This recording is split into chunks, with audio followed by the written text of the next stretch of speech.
नमस्कार दोस्तों बहुत बड़ी खबर पाकिस्तान से आने लगी है। पाकिस्तान के बलूचिस्तान में एक नई आग भड़क उठी है। नाम है ऑपरेशन बाम। बीएलएफ ने कुछ ही दिनों पहले एक सिंक्रोनाइज्ड मल्टी डिस्ट्रिक्ट अटैक किया जो पाकिस्तान आर्मी के लिए एक बहुत बड़ा शॉक बन गया है। बलूचिस्तान ने अब अपनी आज़ादी का खुलकर ऐलान कर दिया है। पिछले 3 से 4 दिनों से पाकिस्तानी आर्मी और पाकिस्तान की सरकार के ऊपर बलूचिस्तान लिबरेशन फ्रंट यानी कि बीएलएफ ने कई मैसिव अटैक्स कर दिए हैं और कई जो आर्टिकल्स है इस पे अब आने शुरू हो गए। इसके ऊपर आज हम देखेंगे कि ऑपरेशन बाम है क्या, बीएलएफ का क्या मकसद है, कौन से शहर इसके टारगेट बने और इससे पाकिस्तान की पॉलिटिक्स और सिक्योरिटी पर क्या असर पड़ेगा। और बीएलएफ ने कहा है कि वो लोग तब तक नहीं रुकने वाले जब तक बलूचिस्तान को पाकिस्तान से अलग ना कर दे पूरी तरह से।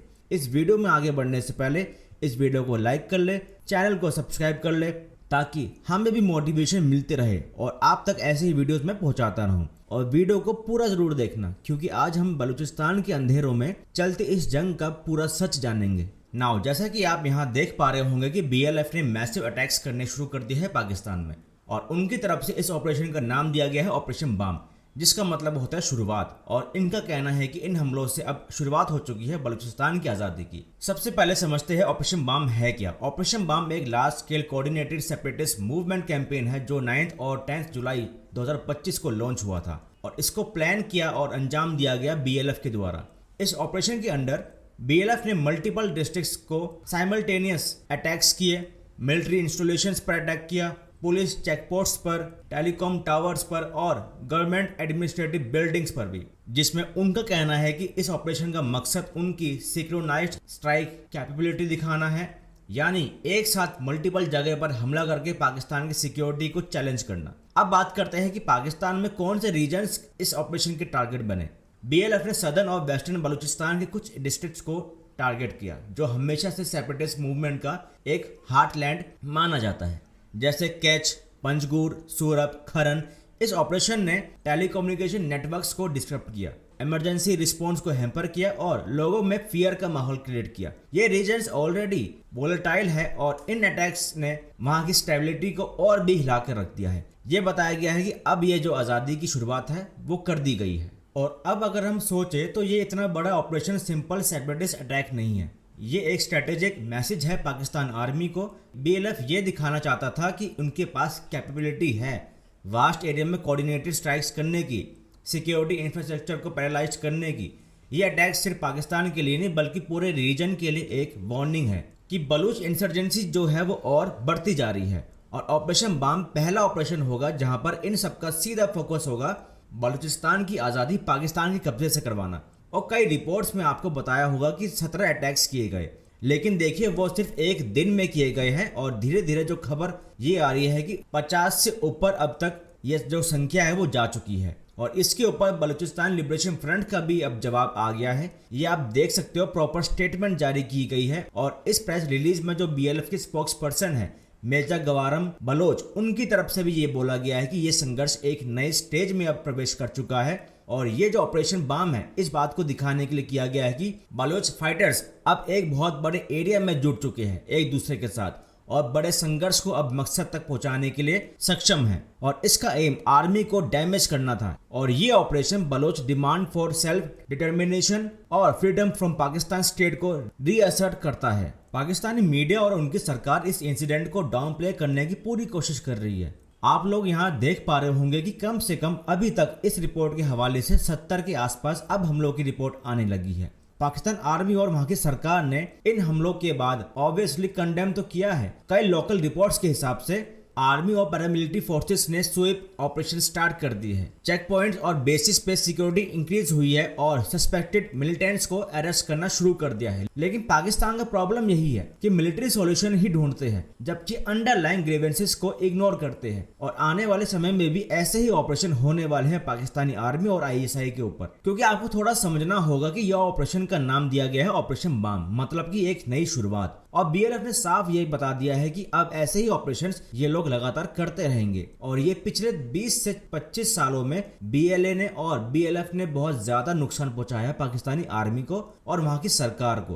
पहले ये लोग छोटे छोटे अटैक्स किया करते थे जिसमें कुछ अटैक्स इसमें फेल कर गए थे, लेकिन अब मैसिव अटैक्स पाकिस्तानी स्टेट्स के ऊपर किए जा रहे हैं। चाहे जाफर एक्सप्रेस हो, जैसे बीएलए ने हमला किया था कुछ ही दिनों पहले, ये लोग अब प्रोफेशनल तरीके से खुलकर जो छोटे छोटे गांव भी है उन इलाकों में अब अपना प्रभाव भी दिखाने लगे हैं और उनको अब कंट्रोल भी करने लगे हैं। और बीएलएफ अपने ऑपरेशन को हर साल ज्यादा सोफिस्टिकेटेड बना रहा है और उनके टैक्टिक्स में शामिल होते हैं small units, guerrilla warfare, hit and run ambushes, IED attacks, और अब इन हमलों से देखा जा रहा है कि कोऑर्डिनेटेड डिस्ट्रिक्ट वाइड स्ट्राइक्स जैसे ऑपरेशन बाम की तरह किए जा रहे हैं, जिससे पाकिस्तानी आर्मी का चैलेंज बढ़ गया है। अब समझते हैं कि ऑपरेशन बाम के जो रीजनल इम्प्लीकेशंस है वो भी है इसमें। देखो, पाकिस्तान ऑलरेडी एक इंटरनल सिक्योरिटी क्राइसिस फेस कर रहा है, चाहे वो टीटीपी का एक्शन हो या फिर सेक्टेरियन वायलेंस हो।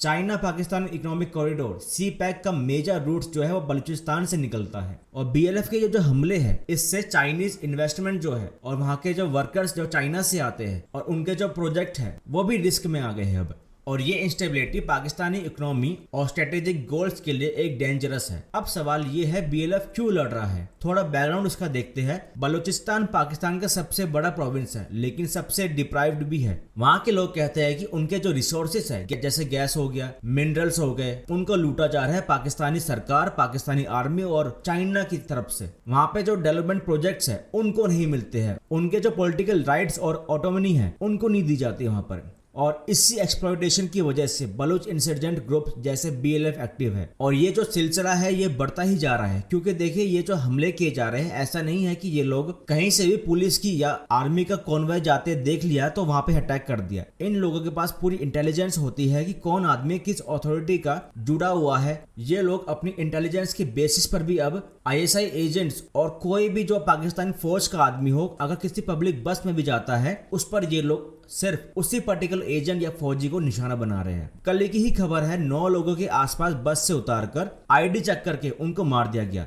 बताया ये जा रहा था कि वो सभी लोग किसी न किसी एजेंसी से जुड़े हुए थे, क्योंकि अगर आप पाकिस्तानी साइड से देखोगे तो वो लोग ये बता रहे हैं कि खासकर जो लोग पाकिस्तानी पंजाबी साइड के थे उनको निशाना बनाया गया है। लेकिन कई रिपोर्ट्स के मुताबिक जितने भी लोग उस बस में सवार कर रहे थे, मैक्सिमम 90% के आसपास वहां के जो लोग हैं वो पाकिस्तानी पंजाबी साइड के ही थे। अब सवाल है आगे क्या होगा। बीएलएफ ने कहा है कि ऑपरेशन बाम एक नई फेज की शुरुआत है, फ्यूचर में और ऐसे सिंक्रोनाइज्ड अटैक्स हो सकते हैं। पाकिस्तान आर्मी की जो काउंटर इंसर्जेंसी अप्रोच है वो और एग्रेसिव हो सकती है, और वहां का जो पॉलिटिकल सॉल्यूशन है वो दूर दूर तक नहीं दिख रहा है। एनालिस्ट का मानना है कि अगर ये ग्रीवेंस सॉल्व नहीं की गई तो ये जो इंसर्जेंसी है वो और स्ट्रॉन्ग होगी। और बीएलएफ की तरफ से एक और स्टेटमेंट ये आई है कि अभी जो 3 से 4 दिनों का जो ऑपरेशन है, इन्होंने जितना भी अभी नुकसान पहुंचाना था वो पहुंचा दिया है। और अब उनकी तरफ से बताया गया कि इन अटैक्स की जो संख्या है वो 84 हो चुकी है 84 तक पिछले 4 से 5 दिनों में। और बीएलएफ ने यह दावा किया है कि उनकी तरफ से कम 50 पाकिस्तानी फौजी को मार दिया गया है, और वहां के कुछ जो पुलिस के जवान थे उनको भी वहां पर न्यूट्रलाइज कर दिया गया है। अब जो बलूचिस्तान में जो इनका आउटफिट है ब्रास के नाम से, इन्होंने अब सभी जो ग्रुप्स है जैसे बीएलए हो गया और बीएलएफ हो गया, इन जैसे छोटे छोटे ग्रुप्स को एक ही छत के नीचे लाने का प्रयास करना शुरू कर दिया है, ताकि अभी जो ये लोग अलग अलग आउटफिट बनाकर हमले कर रहे हैं पाकिस्तान के ऊपर, आगे जाकर ये लोग एक दूसरे के साथ मिलकर कोऑर्डिनेट करके हमला करें, ताकि इस फ्रीडम का जो नया मोड है वो सामने आ सके। और ये जो अलग अलग ऑर्गेनाइजेशंस है, ये सारे इनके जो फाउंडर्स थे उन लोगों का एक मैप भी है, वो मैं आपको दिखाना चाहता हूँ। जैसा कि आप ये देख रहे हो, ये है ग्रेटर बलूचिस्तान का मैप, जिसमें पाकिस्तान के बलूचिस्तान के हिस्से के साथ साथ जिसमें कुछ इलाका अफगानिस्तान का भी है जो उसका सदर्न पार्ट है, और कुछ जो है वो है ईरान के बलूचिस्तान का एरिया। ईरान में भी कुछ जगह है जिसमें बलोच लोग रहते हैं। उनकी तरफ से ये दावा किया जाता है कि ये जो इलाका है ये सदियों से इनके साथ ही था, जो धीरे धीरे करके ईरान के पास चला गया, और उस इलाके में भी कई जो बलोच लोग हैं वो रहते हैं। ऐसा नहीं है कि सिर्फ पाकिस्तान के साइड में ही रहते हैं, लेकिन कुछ जो बलोच की जो एथनिसिटी बची हुई है वो भी ईरान में रहती है। और इस मैप में अगर आप देख पाएंगे बहुत क्लियरली, चाहबार भी इसमें आता है, जिसमें भारत ने बहुत बड़ा निवेश भी कर रखा है। और अब कुछ लोग अगर ये पूछे कि जिस तरह से पाकिस्तान फुल सपोर्ट दिखाता आया है कश्मीर में आतंकवाद को, तो हम लोग भी ऐसा क्यों नहीं करते हैं? बलूचिस्तान में हम लोग भी खुल के सपोर्ट क्यों नहीं करते हैं? आपको अगर मैं ये आर्टिकल दिखाऊं तो ये आर्टिकल ऑपरेशन सिंदूर के टाइम पर छपा था कि बलूचिस्तान के सभी जो ऑर्गेनाइजेशंस हैं वो अपनी आज़ादी के लिए लड़ रहे हैं। उन्होंने अपनी आज़ादी इस दिन को यानी कि 15 मई को डिक्लेयर कर दी थी, इंडिपेंडेंस फ्रॉम पाकिस्तान, और यूनाइटेड नेशंस को कहा था कि अब इसे डेमोक्रेटिक रिपब्लिक ऑफ बलूचिस्तान बनाने का समय आ चुका है। और जिस तरह से पाकिस्तान यूनाइटेड नेशंस पर बार बार कश्मीर को लेकर आता है, हम लोग क्यों नहीं करते हैं ऐसा? हम लोगों के ऊपर ऐसी क्या छाप लगी हुई है मानवता की कि हमारा दुश्मन हमारे खिलाफ पिछले 70 सालों से ऊपर हो गया है और वो पिछले 70 सालों से अपना नैरेटिव रखने में लगा हुआ है। दुनिया के सामने भारत में आतंकवाद करवाने के बाद भी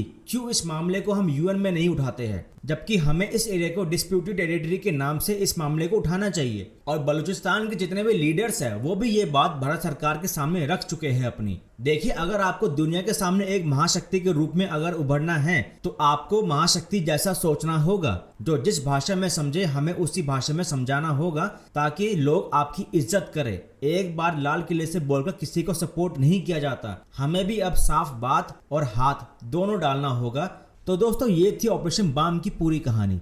एक ऐसा ऑपरेशन जो पाकिस्तान की सिक्योरिटी स्ट्रेटेजी को चैलेंज करता है और साथ साथ बलूचिस्तान की पॉलिटिकल रियलिटी को भी एक्सपोज करता है। आपको क्या लगता है कि क्या पाकिस्तान आर्मी इस इंसर्जेंसी को मिलिट्री से ही क्रश कर पाएगी? क्या पॉलिटिकल सॉल्यूशन ही एक आखिरी रास्ता है? आप अपनी सोच कमेंट सेक्शन में जरूर शेयर करो। वीडियो पसंद आया तो लाइक करो, शेयर करो और चैनल को सब्सक्राइब करना ना भूलें।